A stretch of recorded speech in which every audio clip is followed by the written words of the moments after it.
Welcome, welcome, welcome, everyone. Here we are. It's our 14th episode of Hopenning. And I am here with my dear friend, Marina. And tonight, Marina and I will talk about money blocks. Wonderful for the month of March. So I am Fran, half of the team of Hopenning. And my friend Marina is the other very beautiful half. And I would like to tell you a little bit about us before we get started. So, I am a certified RTT hypnotherapist, and I am also a 33-year veteran teacher, teaching children between the ages of 5 and 12. And my friend Marina is also a RTT, rapid transformational hypnotherapist, and she is a practitioner as well. She has been trained in opera singing, and she finds that love every day. She has a background in music as well, and right now she is singing with a big band. And uh, we would like to um, we would like to talk about money blocks today. And Marina, what is your background with money blocks? Thank you for that introduction, Fran. Before we go there, I just feel that I want to give a shout out to everybody in Ukraine today. And we here in Canada, I know for sure, have you very close in our hearts, our thoughts, and our prayers. So I just want to put that out there, sending you all the love and all the prayers and hope for peace and that this thing can come to an end in a hurry. Mhm. So money blocks, Fran, man, I tell a lot of stories about my background and where I come from and my beliefs. And so I grew up in a higher middle class family. However, for some reason, it seemed like there was never enough. And it was really an issue. There was always a lot of fighting about money. There was a system in the province I grew up in where there was an account that my dad would have. So my mom could go, and it was called Samba, and he could go and she could go and to the store and then just pay on my dad's Samba account. And then every month when the Samba account would arrive, there was this massive drama. Mm. There was this big fight. And where it started to affect me is we didn't have any free telephone lines. We paid for every minute, every second of telephone calls. And I'm a very outgoing person. I wanted to call my friend. One of my best childhood friends is actually in the opening. Lizette, I'm just going to do a shout out to her. She lives in Australia now. So she and I, even though we lived like 5 houses from each other, we would spend hours just on the phone. And then that phone bill would come, and my dad would have a pen and this is Lizette's number. Like, why could you not walk over there and go have a conversation with her? Why did you have to chat over the phone for hours? And then there were a lot of messaging around, um, lack. You're not good enough. You're not worthy. Mm. So during my first marriage, it was we were young, and even though we both worked, we were not wealthy, and um, we had to think about every penny we spent. And then we immigrated. And when we immigrated to Canada, at first my husband could not really find a job.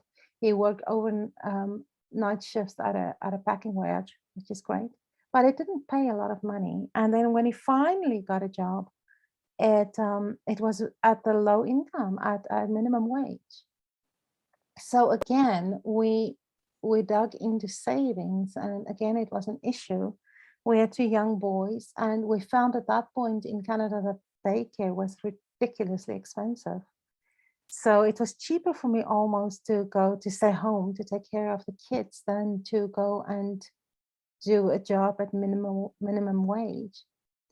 So it was always this thing in the background in my mind.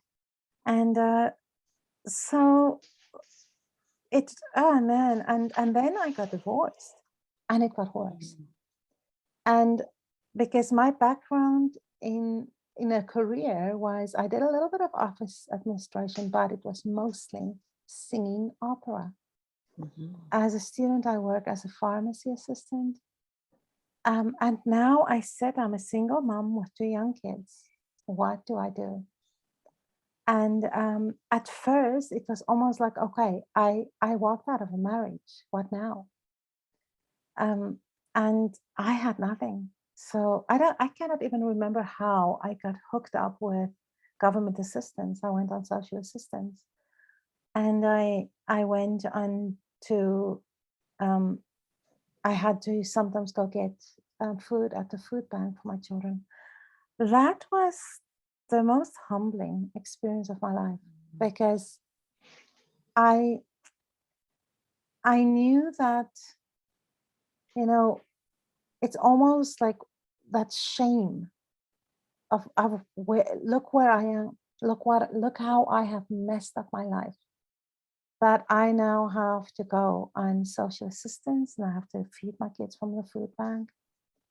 So I'd done a course through social assistance to kind of, it was a employment course. So you work on your resume. They did some life skills. They even did anger management. And if you enrolled in that course, they paid you a little bit more money per month. But the goal was to motivate you to go get a job. So during that course, it was 3 months old. It was humbling. After the first day, I cried, because there were people with very shady backgrounds that were serving prison time in this course with me. And I just felt I did not belong. And you know, I don't want to demean them, because they did their best. And I got to know some of them, and they were lovely people. But I didn't feel I belonged. And it was hard, but what do you do? So I just decided one day I'm going to be a good example of success for them. So after a while, you have a resume, then you have to apply for jobs, and it was tough. I just had no bites. When I saw an ad to become a school bus driver, I applied, they accepted me, I went for a training, I drove school bus. During that time, I also applied, so one of the other jobs I applied was actually at my kids' school, in before and after school. So all of this was, I mean, having to get up at 5 o'clock in the morning to go drive a school bus, that was tough. And so it didn't take me long before I got it was a couple of weeks when I was offered the job at the out of school care at my kids' school. And it was shift work. So early mornings, and then lunch and late afternoons. And the blessing of that was that I was able to be with my kids 24/7. That was amazing. That was, I'm so grateful for that. I was always present in their lives.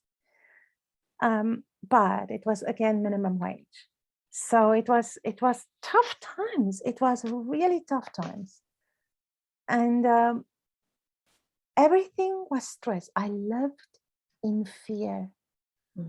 Having to pay bills, when that credit card bill comes, and that fear, do I have enough money to pay it? Utilities.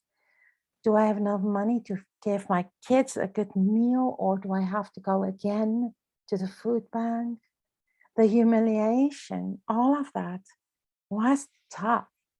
So I kept on working myself up. I became later on, I became a manager of one of their branches. And then I'm like, okay, but I feel there's more. So I went back to school and I became a teacher assistant working with special needs kids. So the story just went on and on and on and on. And even after I became a general manager for a company and I made really decent money, I still lived in fear. And I remember somebody once said to me, the secret in life is not to have money. It is to manage money. Mhm. But I want to ask you today, if you think of money, what are the emotions that comes up for you? I think I have mixed emotions actually. Mhm. Um, when I think about money, I think about, oh, good, more money in the bank account. So it's happiness. And then when I think about spending money, it's like, ooh, do I have enough money in the bank account to cover that expense if something else happens? It's always about what if. It's the what if, there's all kinds of what ifs in the world right now, right? What if the economy crashes? What if there's a war in Ukraine? Well, we know there is. What if the what ifs right now are over my head, So and what is I'm behind the what ifs? What is the emotion behind those? fear. Right. Fear. It's always fear, right? It's not that the money is not there. The money is there, but the fear is bigger. The fear is bigger than the bank account. Right. No matter how big the bank account is, the fear Right. is bigger. And to dip into the bank account for fun things or for things that aren't totally necessary triggers fear Mhm. always. The what Right. ifs. I remember a time in my life, Fran, when I was a teacher's assistant working for the school board, and it was a great, solid job, fantastic benefits. But I could not compete, and I went on a hike in Banff with a lady who's a doctor and a lady who's a lawyer, and one of them chose the restaurant that we were going to have supper in. And when I saw the prices, I almost had heart palpitations because I would never in my life at that point pay for food like that.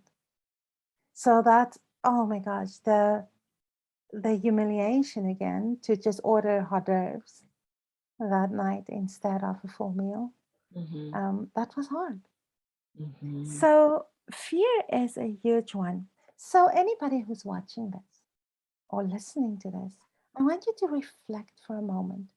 If you really think about how you feel about money, what are the emotions you are feeling? And that's a really important thing. Mm-hmm. So, in my life and in what I see with my clients, fear is a big one. Fear that it will not be available, that there's not enough, that something will happen to take it away. It's not available to me. I am not worthy, and I did not do enough to earn it. Mm-hmm. Those are big ones that comes up a lot in my clients, and that's something that I had, all of those. So they're really, really big. And then, as with everything else that we have spoken about over the last 14 weeks, there was a shift that happened. And a lot of times people talk about abundance. So, Fran, tell me, what would you describe abundance as? I always liken abundance to a cup that's overflowing. So not only is the cup full, there's extra. You've got enough to drink, but there's extra that's overflowing. Abundance to me would mean more than enough. Um, More than enough to play with, if we were going to talk about money, abundant money, there would never be a fear attached to it. You would know that the cup continues to flow no matter how much you drink out of it. Right. Um, that's what I think of abundance. So abundance comes up a lot in connection with money. So if you want something in abundance, I guess most of us just want to live in comfort. We Mm. just want to be comfortable. We don't want fear. We just want to know that there's enough for retirement. I used to work with seniors, and one of their biggest fears was that they will outlive their money. That's a thing. Mm-hmm. So there's always fear, there's always bad things that happen with money. What I've seen in some of my clients as well is that sometimes people with a lot of money are not nice people. And even when money was involved, the parents fought a lot. Mm-hmm. So in RTT and what we do, I've worked a lot in helping people clear money blocks. And at the end of our episode today, I will share some of the tremendous testimonials. So the first thing I go to look at is, what are your money story? What is your money story? Mm-hmm. So what Mm-hmm. is the emotion? Where did that emotion come from? Why is there an issue with money? Mm-hmm. And then once we change that story, there are some things that I like to do. The first one is, what if money is something really good? What if money is something that you can put a positive, give a positive meaning to? It can be joy, it can be beauty, it can be anything. What is a positive word you can think of, Fran? A positive word for money would be for sure joy, and also enjoy. Enjoy. Enjoy, yeah. So Uh, pleasure. Pleasure. And rather than looking at money that just needs to accumulate, that it becomes like an abundance, right? You can pull out, and it's still there. It's Yeah. like it's not the Midas touch, but it's that type of an idea where it doesn't matter what you're pulling out of the stack never goes down. That that to me would be optimal. Bottomless pit. Mm-hmm. It's never ending. Mm-hmm. So my favorite word that I gave money is blessing. Mm-hmm. And I've done a short course a few years ago. My husband was working overseas and he didn't want to go alone. So I was sitting in the apartment all day long. It was very hot in Eastern Europe. And we only would go out in the evenings. I would go for a short walk in the morning before it gets too hot. And then I would fill time. So I've done a course on money blocks. And the lady said, first find your money story, then find your emotions around money, and now change them. So let's find that positive emotion. And at that moment, my emotion became blessing. And then she said, no, she wants you to imagine that money is a breathing, living thing. It's like a puppy. It's something that you can give affection. And what I like about that is, what I have found is, I believe everything is energy. And if you are going to be in your mind, oh, money, fear, oh, money, be scared, money, it's going to make me fight with somebody, money, it's going to turn me into an evil person if I get some. If those are the constant subconscious thoughts that's going up in your mind, let's change them. So start a money journal. Start to write every day. 28 days is a magic number. In your money journal, start to write, money, today I'm so glad you're in my life. But change the word to your positive word. So in my case, it was blessing. I had an entire money journal, a blessing journal. And it was so easy for me to come up with some positive things to say about blessing. Because I love to be blessed. And that was a shift. That was a big shift. So another shift for me was when I studied rapid transformational therapy. And Marissa Peer also talks about what is your money story. But there's one analogy that stuck with me, and I use this with every client, and that's breathing. So a lot of us, if your friend calls you and say, Fran, I am stuck on the side of the road. Can you come help me? What are you going to do? Go. Absolutely. Mm-hmm. But a lot of us give more than we receive. We give and give and give. Whether it is money or emotional support or love. Love is a big one. And what if it's all the same thing? So a lot of times we believe in the concept of money that, especially for us who work for ourselves, that it's wrong to ask. We almost feel guilty when we charge for what we do. So we would give and give and give and give without getting payment. So Fran, I want you to take a deep breath. And now I want you to exhale and keep on exhaling. Keep on, just exhale. All I want you to do is exhale. Just exhale. Exactly. And that is a lot of times what we do. We feel guilty to receive. And that's another negative emotion we can connect to money. Mm-hmm. So in my sessions, I build this in. I tell people it's like breathing. Fixing your money blocks is to think of money as breathing. It's flowing in and it's flowing out. Mm-hmm. It's oxygen in, it's CO2 out. Without taking it in, you will not survive. We all need money to survive today. So change the energy, change the meaning, whatever it is, change the meaning.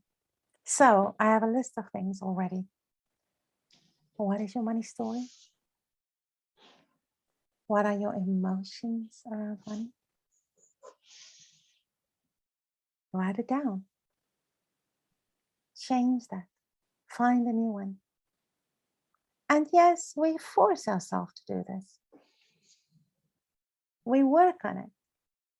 It's not that easy to just say, oh, well, okay, I'm not just going to say money is blessing now. It's a magic wand and it works. No, you need to get it into your subconscious mind. So write that journal, 28 days, something positive about money. It can be one sentence. I'm so grateful for blessing. I'm grateful that I have blessing in my life. Now it comes to something that I've been hammering on for the last 14 weeks with you, Fran, and that is the importance of a good attitude and of being grateful. I ask a lot of my clients to keep a gratitude journal, to write down 5 things every day that they're grateful for. Now, if what we focus on increase, if you get out on the wrong side of the bed this morning and you're like, oh, why did I even wake up? Oh, now the coffee maker is not working. And oh, the tap broke. And oh, why is it snowing again? You start to only see what's wrong. Mm-hmm. But if you start to change that and you only see what's right, everything changes. Mm-hmm. If you start to force yourself to see the cup half full instead of half empty, your perspective changes. And it's an energy shift.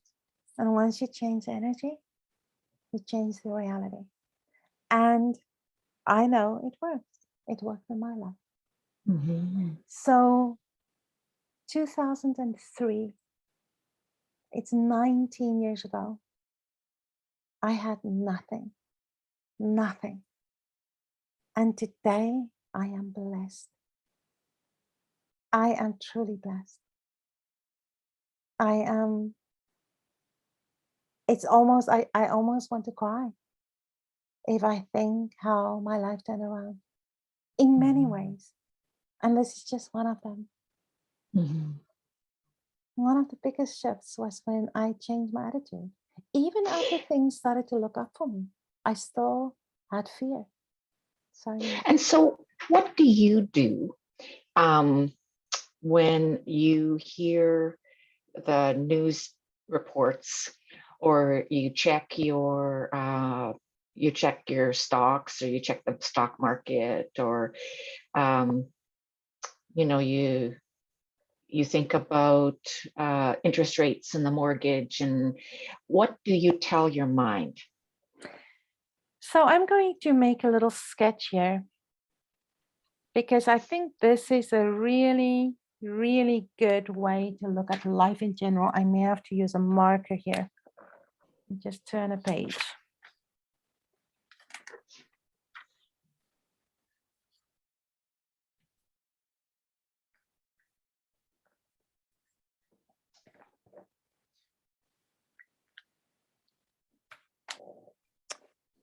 This is life. You Mm, start there, it's valleys and hills. It did go up. You can choose to look at that dip and that dip and that dip and that dip, or you can choose to stand back and look at the linear line that has gone mhm, up. So let me do that.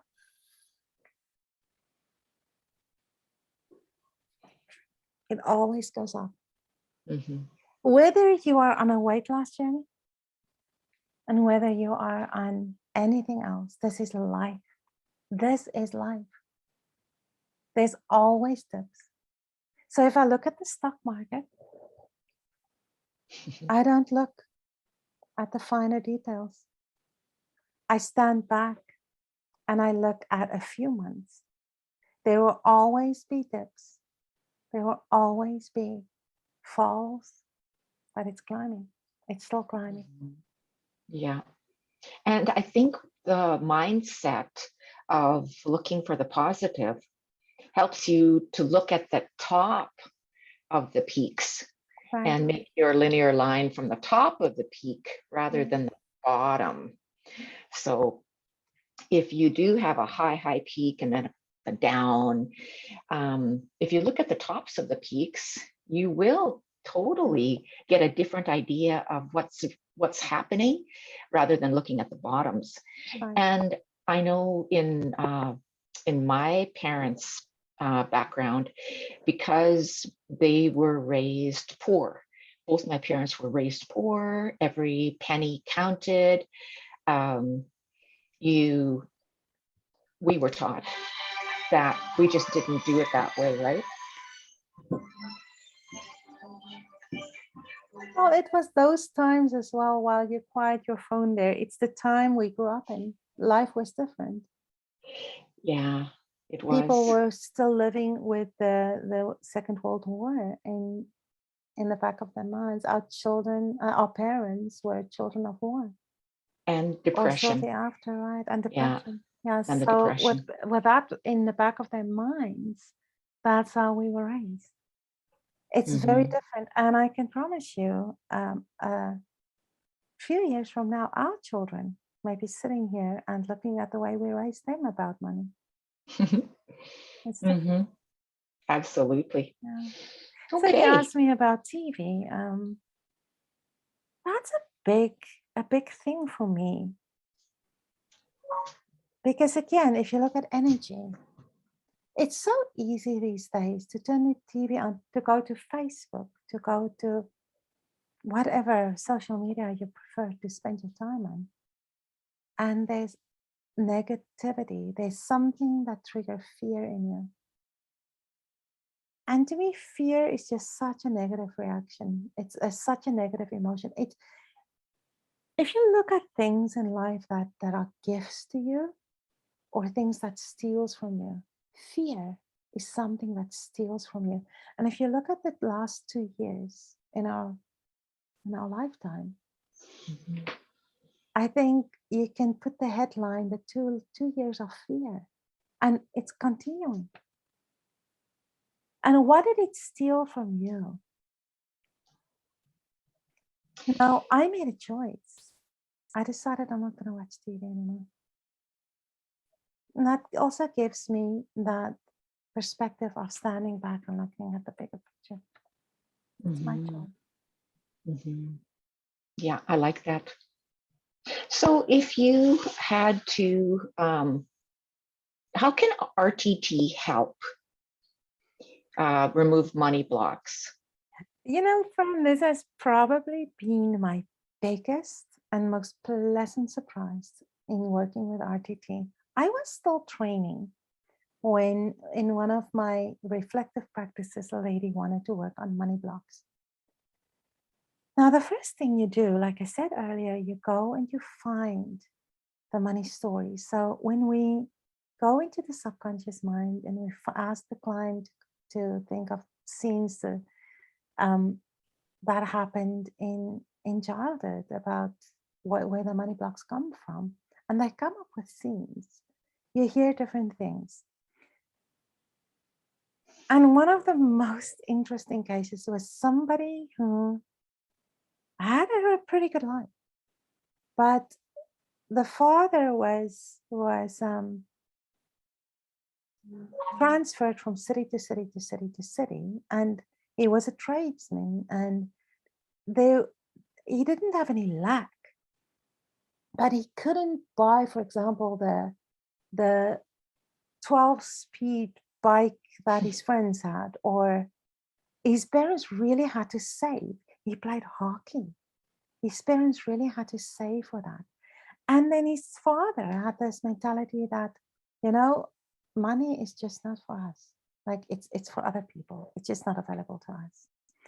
And even though this man had a tremendous success in his life, he still had that block. Like, this is the way money is. So we did the session and we said, okay, do you want that to go away? Do you want to believe differently? And he said, yeah. I said, okay, let's go heal that.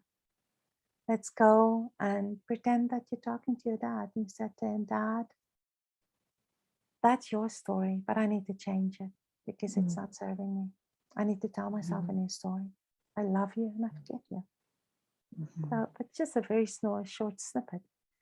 The result, within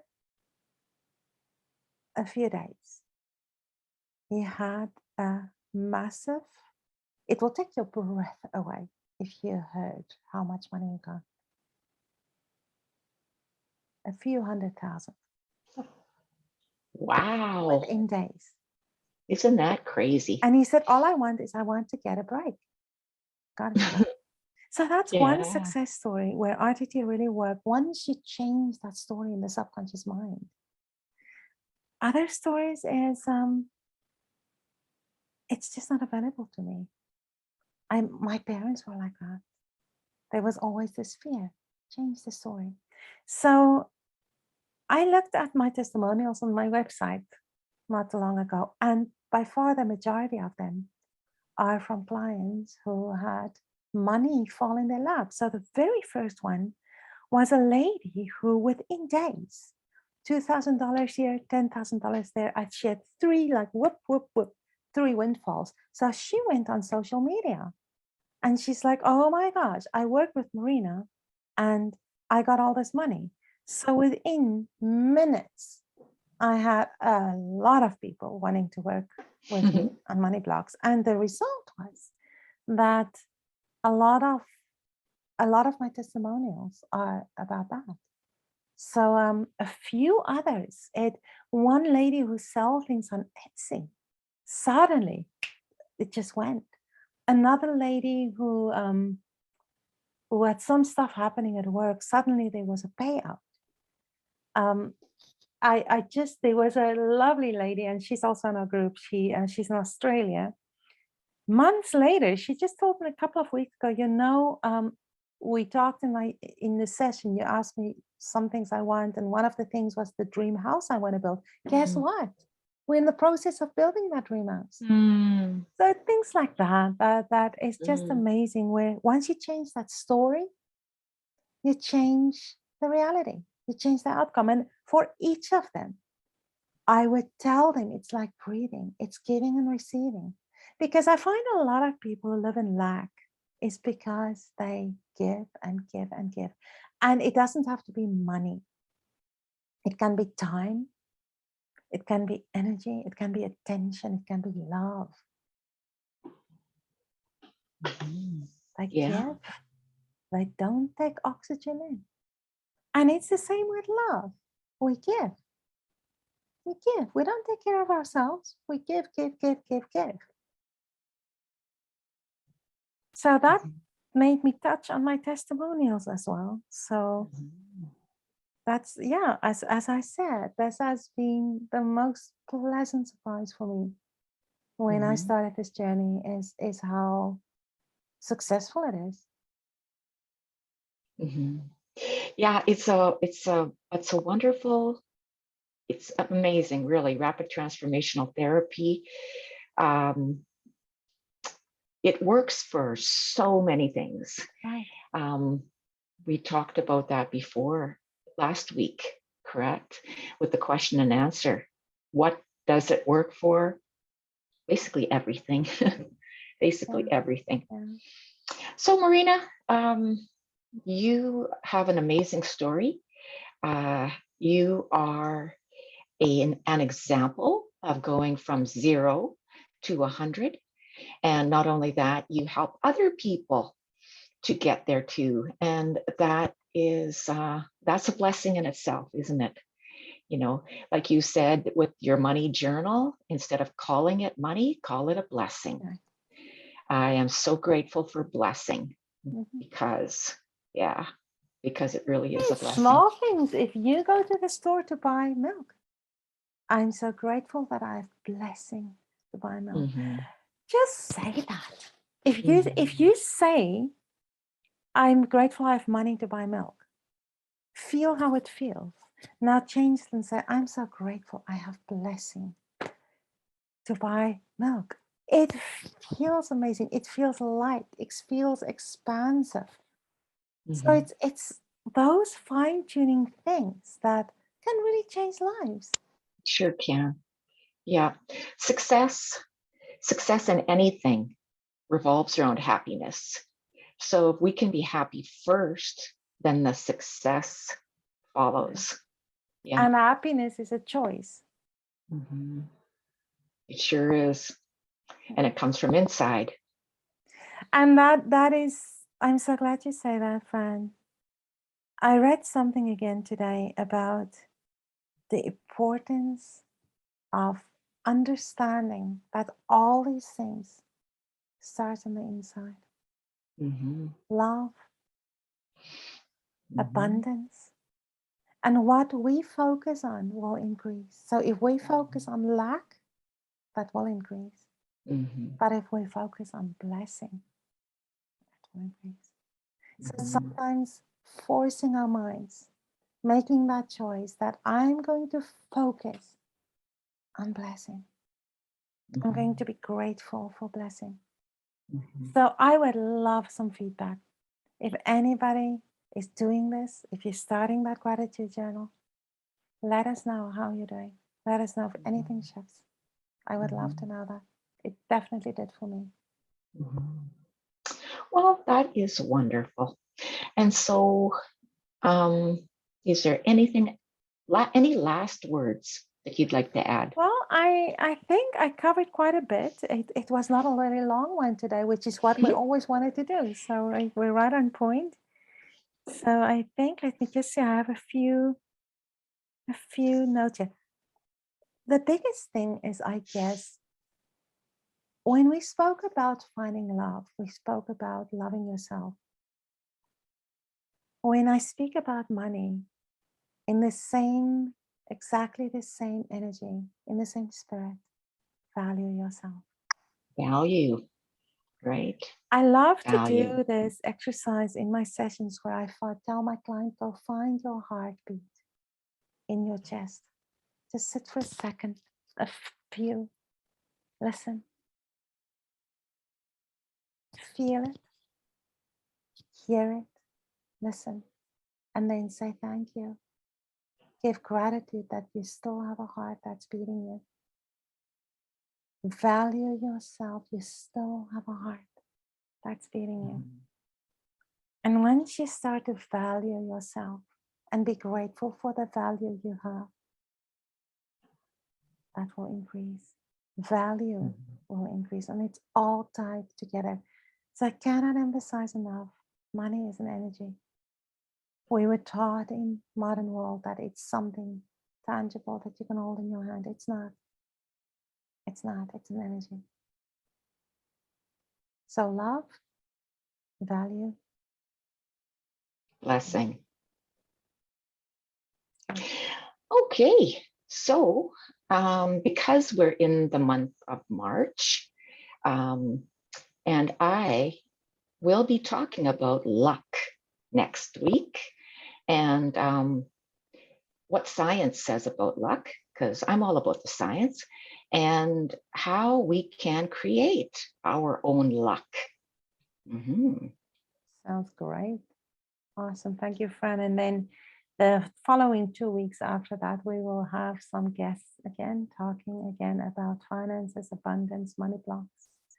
And then the last week in March, we'll do a question and answer again. This month, we're going to focus on asking questions around finances, luck, lack, and anything you want to know. So start to accumulate those questions, and you know where to find us. Awesome. Thank Well, thank you so much, Marina. And thank you everyone for joining us today. Again, we are Marina and Fran, and we are the Hopenning. And we'll see you next week. Excellent.